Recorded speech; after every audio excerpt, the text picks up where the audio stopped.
하나님 말씀 봅니다. 로마서 10장 16절에서 21절입니다. 제가 읽어드립니다. 그러나 그들이 다 복음을 순종하지 아니하였도다. 이사야가 이르되 주여 우리가 전한 것을 누가 믿었나이까 하였으니 그러므로 믿음은 들음에서 나며 들음은 그리스도의 말씀으로 말미암았느니라. 그러나 내가 말하노니 그들이 듣지 아니하였느냐? 그렇지 아니하니 그 소리가 온 땅에 퍼졌고 그 말씀이 땅끝까지 이르렀도다 하였느니라. 그러나 내가 말하노니 이스라엘이 알지 못하였느냐? 먼저 모세가 이르되 내가 백성 아닌 자로서 너희를 시기하게 하며 미련한 백성으로서 너희를 노엽게 하리라 하였고, 이사야는 매우 담대하여 내가 나를 찾지 아니한 자들에게 찾은 바 되고 내게 묻지 아니한 자들에게 나타났노라 말하였고, 이스라엘에 대하여 이르되 순종하지 아니하고 거슬러 말하는 백성에게 내가 종일 내 손을 벌렸노라 하였느니라. 아멘.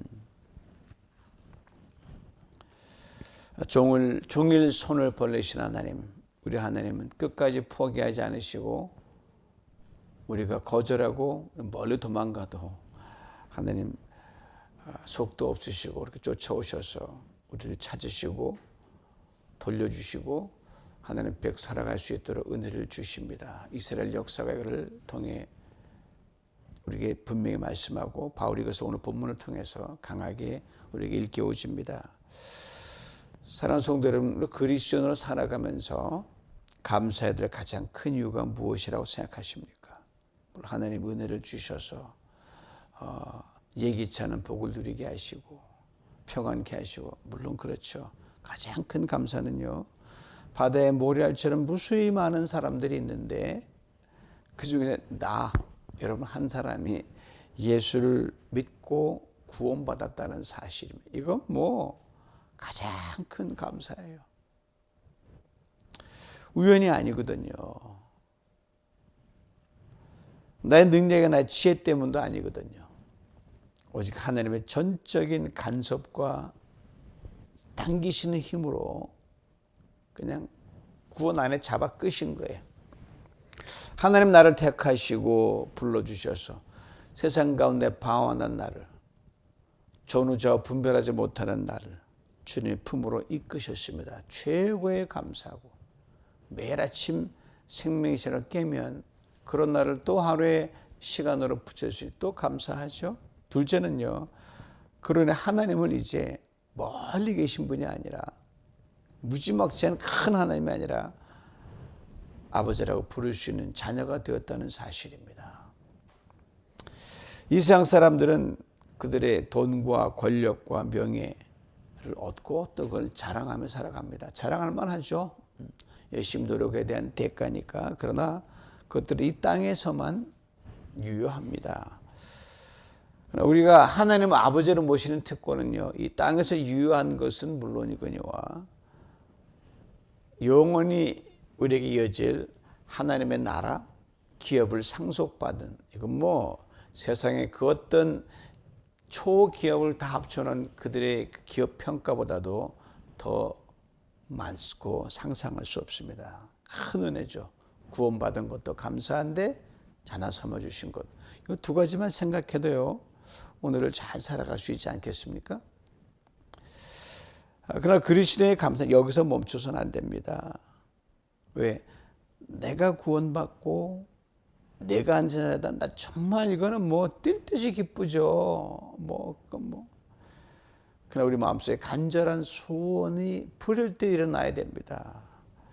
모든 민족과 백성이 나처럼 예수를 믿고 하나님의 자녀가 되기를 바라는 간절한 소원이면 이거 없으면 안 됩니다. 지구촌 많은 나라가 기도했지만 유엔 총회가 9월 9일 회기를 시작해서 내년 1년 내내 지속되거든요. 처음마다 안 되는데 그들이 과연 다른 나라, 크고 작은 나라를 생각하는지조차가 의심할 정도로 그렇습니다.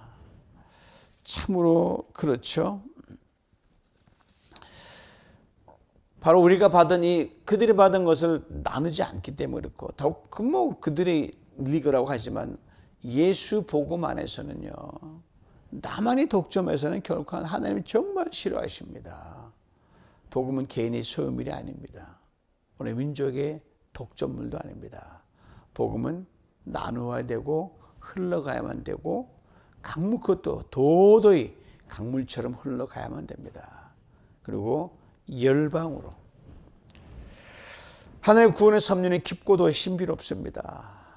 아무리 이해하려고 해도 끄덕이지만 다 담아낼 수 없습니다. 그러나 분명한 한 가지 사실이 있어요. 내가 너를 구원한 것은, 내가 너를 자녀 삼은 것은 너를 통하여, 나를 통하여 내가 작은 불꽃이 되어 복음의 빛이 만방으로 비치는 것이다. 뭐 멀리 가지 못하더라도 우리 삶에서는 가능하거든요. 그러면 그 불꽃은 다른 사람에게 옮겨지고 다시 그 사람들의 생명이 살아나고 도미노처럼 번져나가는 겁니다. 그러면 한 사람의 그리스도인에게는요, 언제나 권리와 의무가 함께 주어집니다. 권리만 붙잡고 의무를 망각하면 안 되는 거죠. 구원의 특권을 누리는 권리, 동시에 구원의 도를 전하며 나누고 그걸 살아내는 의무가 우리에게 주어진 거죠. 지금 현실은 어떻습니까? 우린 권리에 참 민감하죠. 의무에는 둔감합니다. 권리는 쉽게 주장합니다. 의무는 종종 미룹니다. 이 점에서 바울은 복음 전파의 절박성을 이렇게 고백합니다. 고린도전서 9장 16절이에요. 내가 복음을 전할지라도 자랑할 것이 없으면 내가 부득불 할 일입니다. 만일 복음을 전하지 않으면 내게 화가 있을 것입니다. 이거는 뭐 선택이 아니라 마땅한 거라는 거예요. 바울의 복음 전파는 선택이 아니었습니다. 반드시 해야 할 일이었습니다. 권리가 아니라 사명이었죠. 오늘 보면 16절을 봅니다. 권리에만 안주하다가 하나님이 부르셔 택하셔서 하나님이 택한 백성으로 자녀로 사는다가 이들이 누리는 권리에만 안주하다가 의무를 잊어버린 이들입니다. 그러나 그들이 다 복음을 순종하지 아니했도다. 이사야가 이르되 주여 우리가 전한 것을 누가 믿었나이까 했으니. 이사야 53장 1절을 바울이 불러온 겁니다. 53장은 우리 주 예수 그리스도가 이 땅에 오셔서 고난을 받으시고 십자가에 달릴 고난장인데 수백 년 전 이사야를 통해서 하신 말씀이에요. 예수가 이 땅에 오셔서 고난을 당하실 것이다. 실제로 죽으셨고 그런데도 그 예수를 영접하지 않았다는 거예요. 오히려 죄인의 죽음으로만 여긴 거예요. 하나님 아는 백성들이 그렇게 했다는 거죠. 수치와 부끄러움으로 여겼습니다. 강한 광야와 강한 하나님과 구원의 손길을 경험한 사람들이 작디작게 인간이 오셔서 더 큰 사랑으로 한 걸 못 본 거죠. 바로 예수 그리스도를 배척한 겁니다. 성경 그 장면 이렇게 묘사합니다. 그 얼굴이 타인보다 상하였고 그 모양이 인생보다 상하였으므로 무리가 그를 보고 놀랐다. 우리는 생각하기를 그는 징벌을 받아 하나님께 맞으며 고난을 당한다 했다. 예수 그리스도의 그 이 땅에 사람으로 오셔서 철저하게 유린당하고 고난당한 것을 마땅하다. 무슨 죄를 졌으니까 그렇지라고 이렇게 이들은 그렇게 생각해요. 심하게 맞아서 얼굴을 형체가 없을 정도로 그렇게 됐거든요. 예수님 하나님의 아들이 아니라 저주받은 자로 본 것이죠. 그가 행한 것만 봐도 아는데 바울은 다시 탄식합니다. 우리의 전하는 바를 누가 믿었느냐. 그렇게 리얼하게 눈으로 보고 귀로 들으시면 가까이 왔음에도 불구하고 아니 사람 사이에 있음에도 불구하고 바울의 결론은 아무도 안 믿었다는 거예요. 복음 앞에서 나타나는 반응은 언제나 두 가지입니다. 거절 그리고 또는 순종입니다. 유대인들이 왜 복음을 거절했습니까? 이스라엘 백성들이 바로 율법 때문이에요. 그들이 가지고 있는 하나님 율법 받은 민족은 대단하죠. 근데 율법을 주신 그 하나님을 거절했으니까 율법을 받은 민족 선민의식에 사로잡혔거든요. 우린 율법을 받았다. 우린 의롭다. 그걸 지켜야 어려운 것도 모르고 의롭다. 그렇게 철저하게 나름대로의 자부심을 갖고 살았던 민족이 그들이었거든요. 그 율법은 그들의 죄를 깨닫게 해주고 이렇게 되면 안 된지라고 수없이 말씀하셔서 불구하고 하나님의 겸손히 서지도 못했습니다. 우리가 지금 성경 통독을 통해서 지난 오랫동안 봐왔잖아요. 그들은 율법을 자기를 비추는 거울로 보지 않고 자기들이 교만해지는 그러한 근거로 삼았습니다. 우리 안에 똑같은 위험이 있어요, 여러분. 내가 남보다 좀 더 배운 것, 남보다 더 가진 것, 분명 특권이죠. 여러분, 그건 내가 잘나서 그런 게 아닙니다. 뭐래 태어난 게 내 마음대로 태어납니까? 좋은 가문에 태어난 것도 참 그런 내가 나의 관계없이 태어난 모든 것들이 그건 특권이거든요. 그 생태적 특권이란 말이에요. 이것이 우월감으로 발전하면 교만이에요. 교만입니다. 이스라엘 특권의식은 타고내서 하나님의 아들의 십자가에 못 박는 죄악으로 발전하게 됩니다. 의무를 망각한 특권은요, 결국은 우리를 죄악의 길로 몰고 가고 결국은 그걸로 인해서 큰 낭패를 당하게 만듭니다. 그래서 바울은 다시 반문합니다. 그들이 듣지 아니하였느냐. 곧바로 아니다. 그 소리가 온 땅에 퍼졌고 그 말씀이 땅끝까지 이르렀다. 로마서 바로 읽은 18절이거든요. 그들이 복음을 못 들어서 거절한 게 아니라는 거예요. 못 들었으면 나 못 들어서 핑계대지만 그게 아니라는 거예요. 아무리 분해도 옆에 사람 다 들은 네가 귀가 먹지 않으면 못 듣지 않았겠느냐 이 말이에요. 다 들은 거예요. 분명히 들었어요. 들어도 듣지 않은 척한 거죠. 오늘의 모습도 똑같아요. 같은 말씀을 듣습니다. 이 새벽에 듣고 주일 듣고 수요일 듣고 또 목장에서 듣고 같은 강단에서 같은 설교를 듣습니다. 어떤 이는 마음을 열고 집중합니다. 한마디 놓치려 하지 않습니다. 그러나 또 어떤 이는 건성으로 듣습니다. 제가 이제 주일날은 이제 페이스 투 페이스니까 보면 금방 알아요. 마음이 분주해 말씀 막 흘려보내는 게 보여요. 열매의 차이가 여기서 나는 겁니다. 그럼 우리는 늘 기도해야 돼요. 주여 들을 귀를 주시옵소서. 말씀을 듣고 말씀대로 행하는 귀를 주시옵소서. 바울이 또 묻습니다. 이스라엘이 알지 못했느냐. 모르면 몰라서 그랬구나 하겠지만 몰라서 그런 게 아니라 다 알고 있어요. 오래전부터 메시아가 오셔서 구주가 된다는 걸 그렇게 성경에 예언했거든요. 이걸 자기 중심적으로 자기 유리한 대로 해석했기 때문에 그래요. 그래서 하나님은 모세를 통해 오래전에 경고하셨습니다. 너희가 나를 버린다면 너희가 미련하다 여기던 이방으로 너희를 시기하게 하겠다. 예수님 오신의 구약 시대에도 말씀하셨거든요. 하도 속을 썩이니까 그러면 정말 너희들이 정말 벌레 만들지 못한 이방인을 너희들 해서 내 이들을 사랑해서 너희들 시기를 막 돋구겠다 이 말이에요. 결국은 교만을 꺾으시거든요. 또 정신을 못 차리는 거예요. 이사야서 말씀하시는 거예요. 나를 구하지 아니하던 자들에게 내가 나타났으며 내 이름을 부르지 아니하던 나라에 내가 여기 있노라 하노라. 이스라엘이 거절했을 때 하나님은 이방인의 손을 내미셨습니다. 다 사랑하시지만 이스라엘 민족이 잘해서 그들 하나님 알기 원했는데 이게 안 되니까 하나님이 이제 같이 하는 거죠. 하나님의 사랑은 멈추지 않습니다. 복음도 멈추지 않습니다. 그 바울은 결론을 냅니다. 오늘 보면 17절이에요.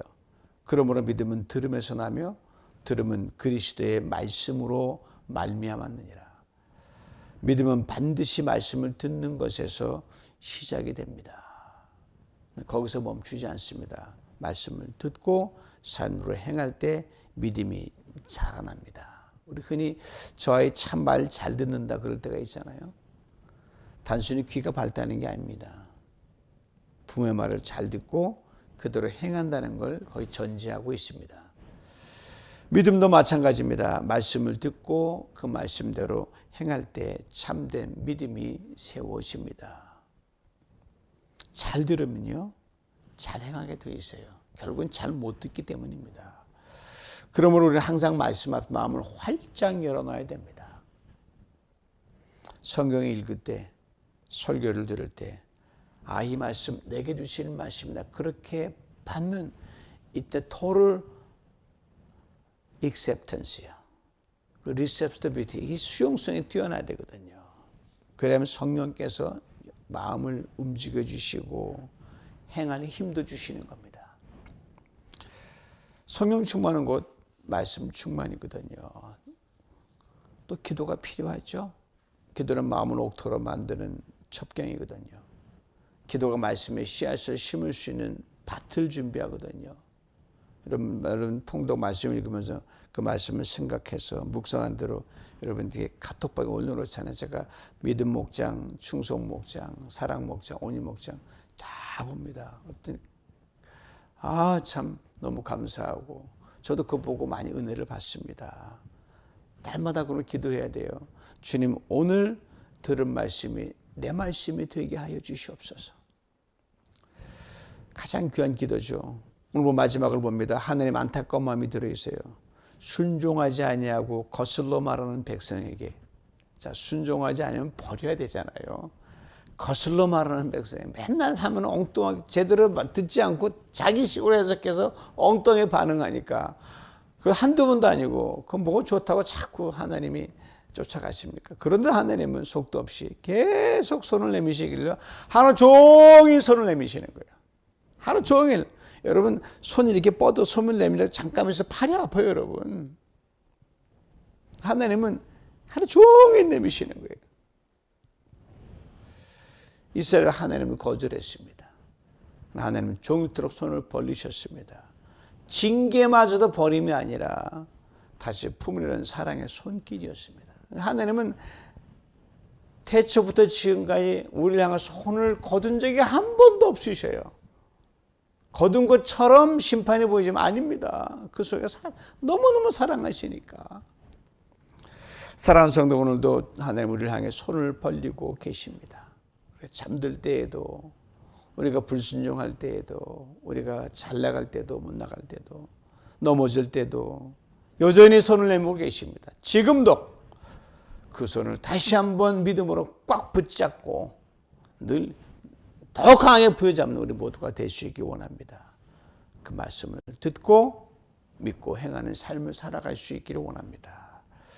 그럴 때 하나님의 말씀이 우리의 능력과 힘이 됩니다. 오늘 시간 다시 고백합니다. 주의 말씀을 듣게 하옵소서. 말씀대로 행하게 하옵소서. 말씀을 나의 능력으로 삼게 하소서. 종일 말씀하며 들려주시는 하나님의 손을 꼭 붙잡고 좌우 흔들리지 않고 직선으로 가게 만들어 주시옵소서.